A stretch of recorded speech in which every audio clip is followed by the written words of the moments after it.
I think the private sector has a very important role to play. What we are learning now more and more is that every sector has a role to play, whether it's the public sector, the private sector, the NGOs, the donors, the development agencies. But from a private sector perspective, what we can bring is we can bring solutions to the table, we can bring commercial expertise to the table. We do work directly with farmers, so it's helpful to be able to recognize their needs, invest in the R&D, invest in the solutions, think like a farmer. But more and more what we find is not just input companies or food value chain companies, it's companies like from the financial sector to provide access to finance, it's from the mobile technology sector to provide information through mobile applications, it's education, it's extension. I think partnerships are absolutely critical to make some of these things come alive. As I said, we can't do it alone. What we do need is for everyone to bring their expertise. And you are seeing these public-private partnerships come alive in many different ways. The aim is obviously to bring everyone together to create new solutions and transform agriculture. So whether it's the large farmers and the small farmers working together as a cluster, investing in infrastructure, getting roads and transportation up, getting a feasible market.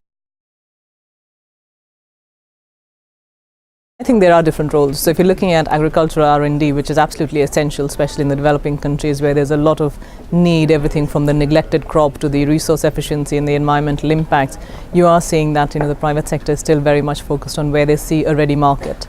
But where there are crops that are small, that probably need much more investment to kickstart that R&D, you do need the public sector to play a role. I think the partnership agenda just needs a lot of coordination.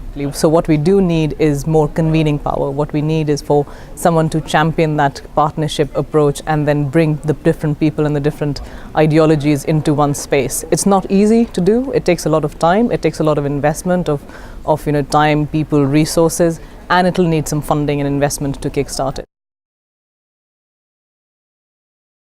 So one of the innovations that we are seeing is where we are trying to bring all our different elements together to create a holistic solution for the farmer is through a program called Kilimo Salama, and that is run by Syngenta and the Syngenta Foundation. So this is a micro-insurance program run in Kenya where we are trying to match input provision with input weather insurance, weather indexed insurance, as well as looking at agronomy practices and getting demonstration farms up and running. So that kind of helps the farmer both from an agronomy practice, access to technology, but a risk mitigation, and then hopefully we can add market access to it.